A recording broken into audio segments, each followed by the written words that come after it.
Assalamualaikum warahmatullahi wabarakatuh, Bang Ahid. Waalaikumsalam warahmatullahi wabarakatuh. Bang Yahya, apa kabar? Lama tak jumpa ini. Alhamdulillah. Apa kabar, Abang? Alhamdulillah, baik-baik. Alhamdulillah. Sehat ya, Bang Ya, ya? Bang Tovan sehat, Abang ya? alhamdulillah Bang Tovan sehat. Walaupun sepertinya beliau lelah banyak aktivitas Oh di iya. apa belakangan ini ya karena bolak-balik Medan, Batam, beliau ini Wow. orang nih tenaga begitu. Oh, luar biasa, Masya Allah. Iya, Bang. Yang penting mah sehat selalu dulu ya, Bang ya. Ya, Mahal amin. sehat mah. Amin. Kayaknya sehat ya. Alhamdulillah Seperti sehat, Bang. Sehat. makin menyala abangku kayaknya ini. Siap. Abang kita ini luar biasa ini. Ini dalam mobil juga semangatnya luar biasa dalam rangka mengawal kasus, Bang ini. Harus kawal kasusnya sampai tuntas. Siap. Nah, terkait kasus Subang ini ngomong-ngomong, Bang, ada sebuah atau beberapa pertanyaan dari PH yang kedua dari Yosep Hidayah dan karena yang mengucapkan itu adalah PH, maka saya pertanyakan kepada PH lagi. Ya kan? Gitu, Bang. Apa apa Mhm. itu, Kang? Baik, ini ada beberapa yang menarik memang ketika beliau diwawancarai oleh salah satu YouTuber, barangkali saya juga butuh pendapat Abang terkait pernyataan yang saya catat hal-hal yang menarik ini. Yang pertama, menurutnya adalah dengan ditangkapnya T. Ya, Bang, ya, inisiatal inisial T itu sebenarnya T juga sebenarnya udah semua orang pada tahu sih, Bang, ya. Karena memang Polda sudah mengatakan bahwa T ini menyuruh, inisial S nguras bak mandi. Sedangkan kita tahu T-nya sendiri diwawancara oleh Kades, siapa yang menyuruhnya? Kanit, Jatendras, ya kan? Yaitu namanya Taryono. Sebenarnya kita sudah, apa ya, sudah tahu betul gitu ya, arahnya ke situ ya, Bang, ya. Nah, terkait dengan itu, dengan ditangkapnya T ini katanya artinya Polda sedang sebenarnya mencari keterkaitannya dengan tersangka yang belum sidang. Seakan beliau ingin mengatakan bahwa MAA itu belum cukup alat buktinya sehingga dengan ditangkap atau ditersangkakannya T ini sebenarnya adalah mencari-cari gitu loh, Bang. Seakan ingin mengatakan seperti itu. Bagaimana pendapat Abang nih, Bang? Ya, baik. Terima kasih. Siap, Saya ya teman-teman netizen ya, Kang Yaya ya, siap. lama ini. Siap. Sebelumnya Assalamualaikum warahmatullahi wabarakatuh. Salam sejahtera untuk kita semua. Semoga Kang Yahya, netizen, pengamat kasus Subang, pengawal kasus Subang diberikan kesehatan, keberkahan, Amin amin ya kemudahan Allah. dan sukses dunia akhirat. Amin amin amin. Menyingkapi dari statement dari kuasa hukum Yosep yang baru bahwa sebetulnya statement statement yang disampaikan itu sah-sah saja karena kan dalam rangka memang membela kliennya begitu. Hmm, Tapi menurut kami adalah harus dalam batas koridor konstruksi hukum yang tepat begitu. hmm, Sebetulnya kalau kami melihat ketika Polda mentersangkakan oknum T ini yang sama-sama kita kenal adalah Taryono begitu, mhm, itu sebetulnya dua hal yang berbeda antara obstruction of justice dengan tindak pidana pembunuhan berencana. Walaupun mhm, faktanya setelah tindak pidana pembunuhan berencana ini ada dua tindak pidana yang menyertainya. Ini sering saya sampaikan bahwa mhm. ada obstruction of justice sama ada tindak pidana penyalahgunaan dana bos gitu ya. Siap. Nah, ditetapkannya Taryono ini adalah dalam konteks memenuhi unsur tindak pidana obstruction of justice gitu ya. Tindak pidana yang terjadi setelah pembunuhan itu terjadi. Itu yang saya bilang dua tindak pidana yang menyertai. Akhirnya artinya dalam konteks ini belum bisa dapat dibuktikan keterlibatan Taryono ini sebelum tindak pidana pembunuhan terjadi. Yang sampai saat ini yang terjadi adalah keterlibatan Taryono setelah tindak pidana terjadi, yakni dalam konteks atau dalam batasan adalah menghilangkan atau mempersulit proses penyelidikan atau penyidikan ini begitu. Hmm. Sebatas itu sebetulnya, karena fakta yang terbukti di persidangan kemarin dengan dakwa Ramdhanu itu seperti itu gitu. Jadi bukan kemudian ditetapkannya Taryono ini seolah-olah bahwa Polda ingin mencari bukti tentang keterlibatan MMA dan lain-lainnya. Tidak seperti itu kalau kami melihat, karena ini dua hal yang berbeda.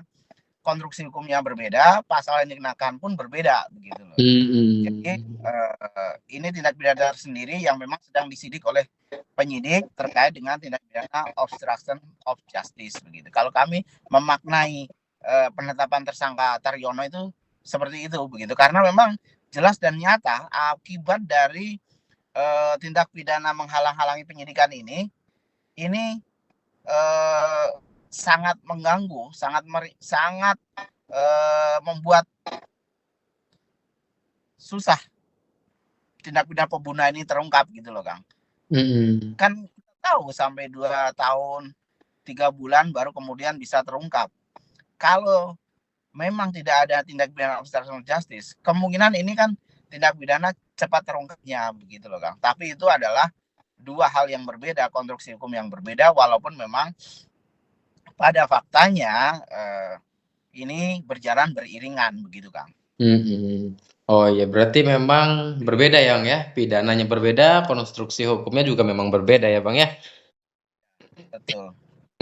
Karena beliau ini katanya bahasanya begini, saya yakin T ditersangkakan atau ditangkap itu untuk menjerat MAA gitu, bahasanya begitu. Ya. Kalau gini, kalau T ini kan keterlibatannya ya setelah tindak pidana pembunuhan itu, Kang, yakni halang-halangi atau menutupi, menghilangkan jejak, membuat kabur tindak pidana. Tapi kalau MA ini kan terlibatannya jelas pada tindak pidana pembunuhan.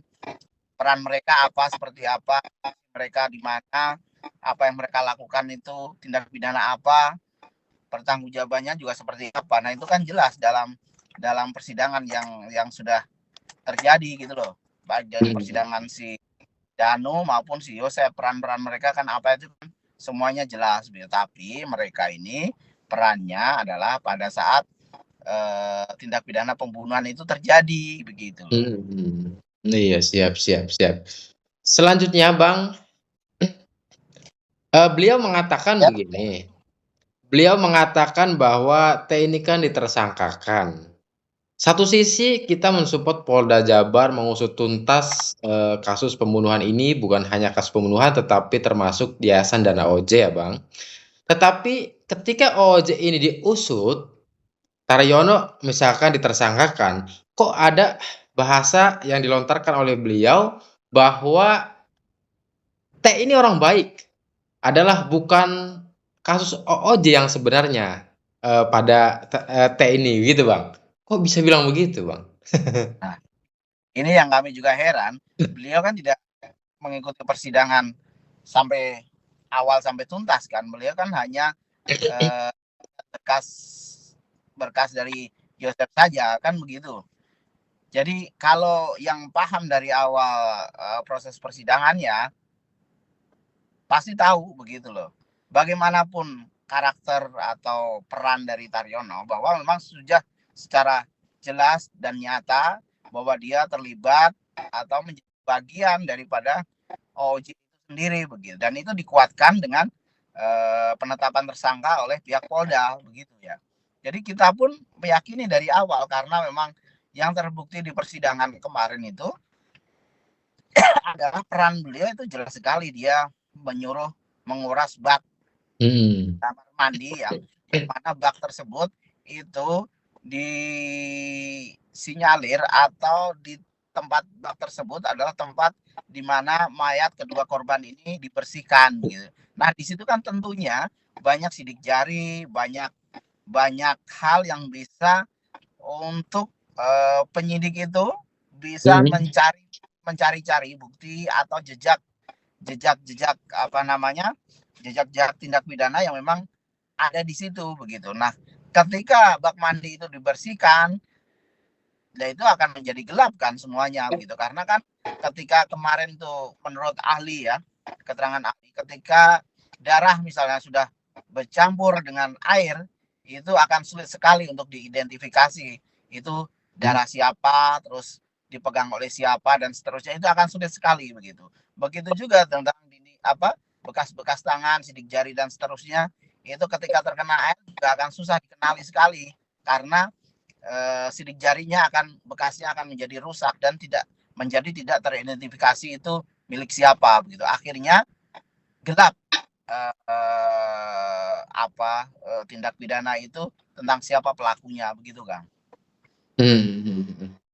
Iya ya Bang ya, berarti jelas sebenarnya ya Bang ya, bahwa jadi begini Bang, apa ya, apa bahasanya, kontraproduktif atau apa ya, karena netizen ini menginginkan bahwa keadilan dan kebenaran itu, apa namanya, terlaksana, hukum dan keadilan untuk kedua korban, salah satu yang harus diusut adalah OOJ, tetapi ketika OOJ itu diusut dan disangkakan, pada akhirnya kok PH Yosef kok bilangnya begitu gitu loh Bang, seakan OOJ itu tidak mau diungkap pada akhirnya, image-nya kan begitu masyarakat ini Bang.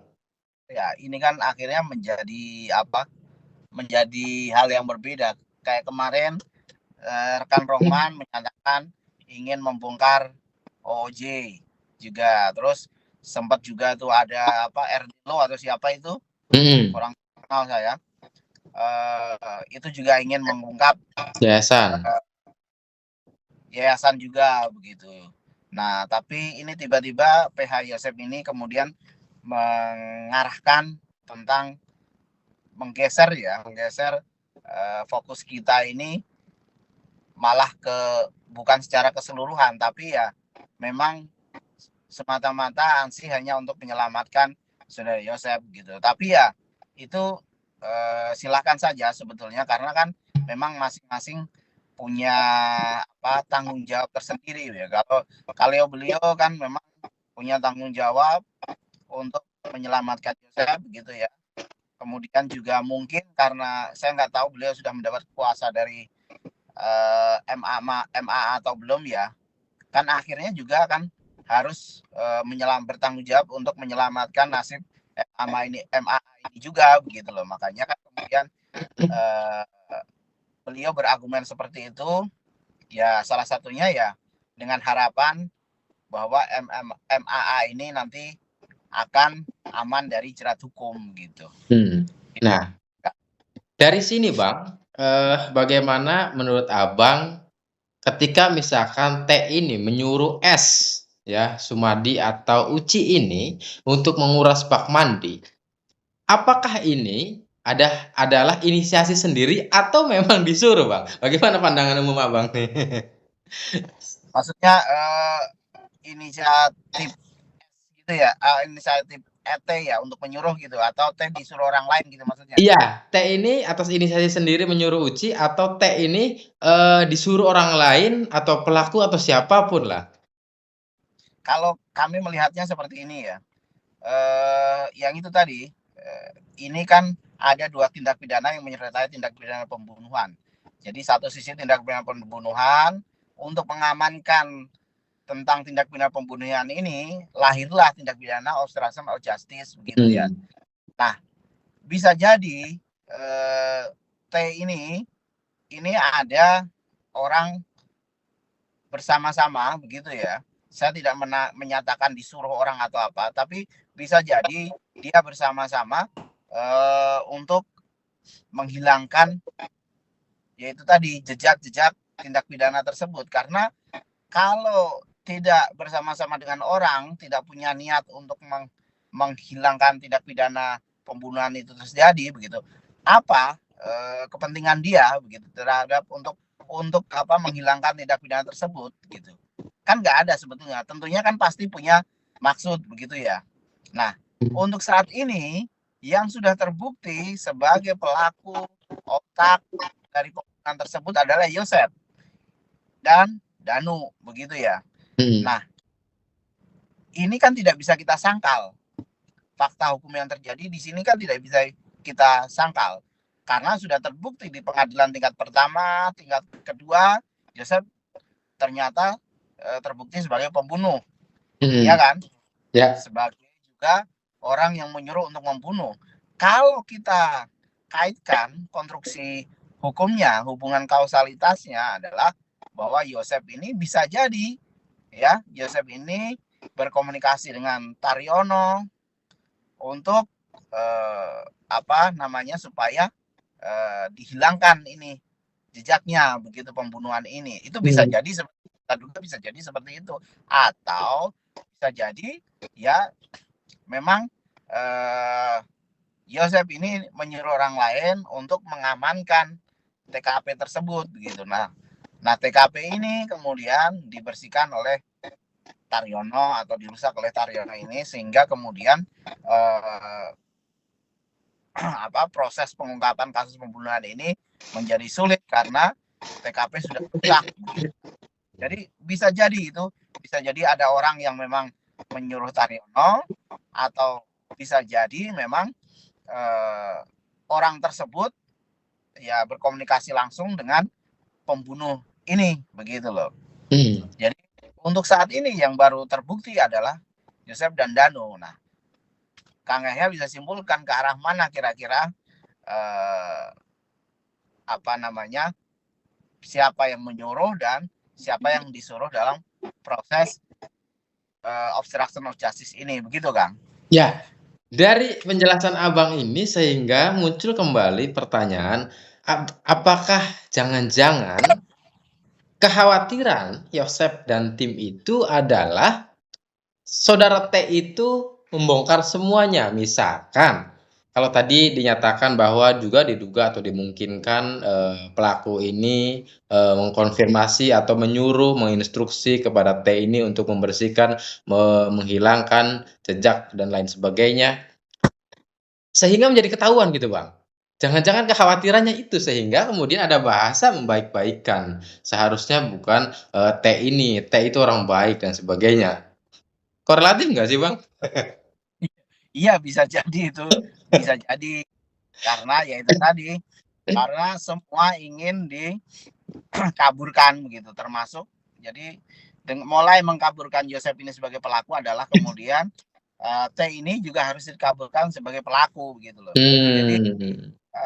bisa jadi skenario nya adalah bahwa dengan tidak terbuktinya T ini sebagai pelaku untuk obstruction of justice, maka Yosef kemudian ya juga tidak menjadi pelaku begitu. Itu bisa saja terjadi, Kang, gitu. Karena kan eh, kalau dari fakta hukum kan sebetulnya sudah sulit orang untuk membela Yosef itu bukan pelaku, sudah sulit begitu, karena Hmm. bukti banyak mengarah ke dia.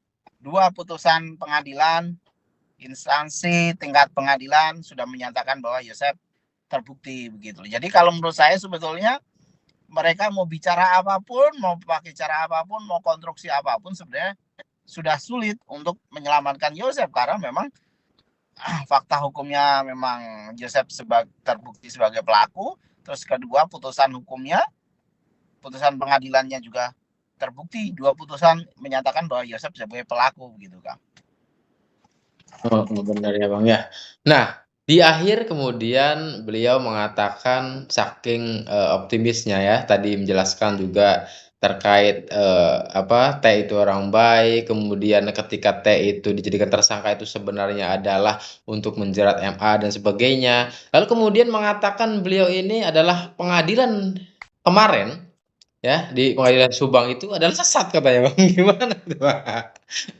Ya, kalau saya melihatnya sih beliau yang sesat berpikirnya, bukan bukan pengadilannya yang sesat gitu, Iya, karena siap.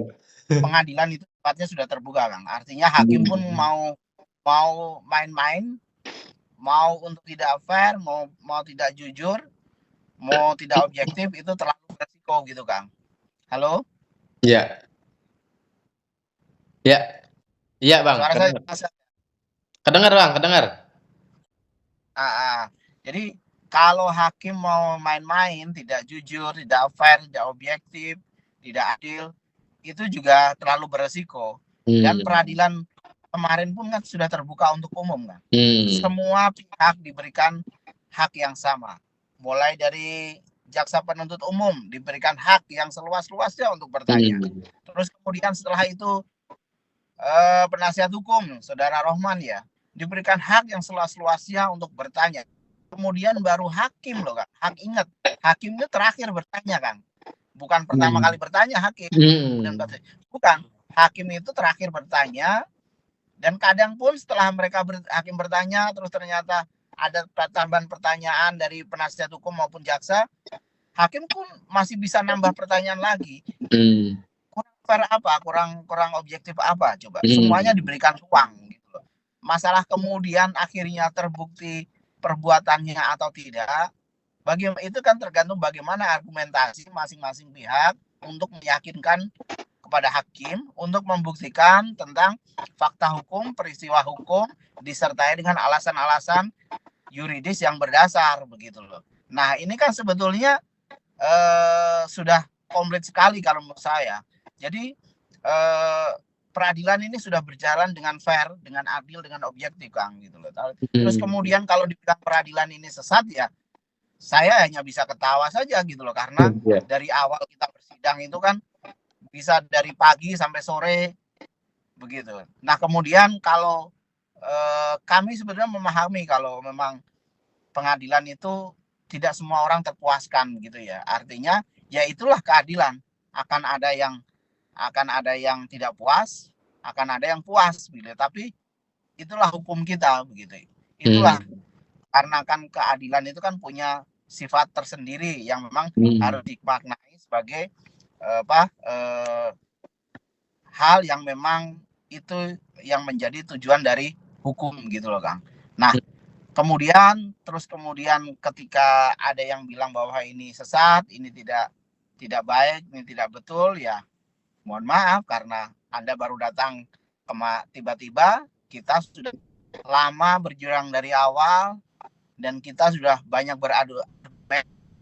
Ini diungkit lagi seolah ini tidak betul, kita diajak berargumen kembali ya kita cuma bisa ketawa aja. Kemarin kemana kan begitu Kang? Iya siap. Jadi pemikirannya yang sesat ya Bang? Iya kan Kang. Di situ kan bukan hanya penasihat hukum saya, bukan hanya penasihat hukum saja, bukan hanya jaksa aja, bukan hanya hakim saja, tapi di situ kan ada ahli, banyak ahli terlibat di situ. Ahli pidana ada 2 kalau nggak salah ya. Ahli ITE ada 1, ahli forensik ada 3. Nah, ini kan semua kalau dibilang ahli itu kan orang berkompeten di bidangnya begitu. Artinya hakim itu menyerap banyak aspirasi, menyerap banyak fakta, menyerap banyak dokumentasi hukum, menyerap banyak ilmu yang kemudian menjadi bahan dia untuk memutuskan peristiwa pidana tersebut apakah terbukti tidak dilakukan oleh Yosef dan Danu. Kan begitu. Ini kan banyak disiplin hukum Kang yang main di sini, bukan hanya disiplin ilmu hukum pidana, tapi banyak disiplin hukum, dokteran, ilmu forensik, psikologi, ilmu ITE. Ya. Ini kan banyak Kang di sini gitu. Jadi janganlah begitu maksud saya, cari alasan yang pas gitu kira-kira untuk mementahkan argumentasi, mementahkan putusan pengadilan ini. Cari argumentasi yang pas, cari argumentasi yang ada dasarnya yang jelas menurut hukum, menurut undang-undang yang memang bisa dimengerti dan dipahami oleh para praktisi hukum, para ahli hukum, para pemerhati hukum, dan memang orang yang berkompeten di bidangnya, yakni hakim, jaksa, dan penasihat hukum gitu Kang. Siap, luar biasa nih Abang.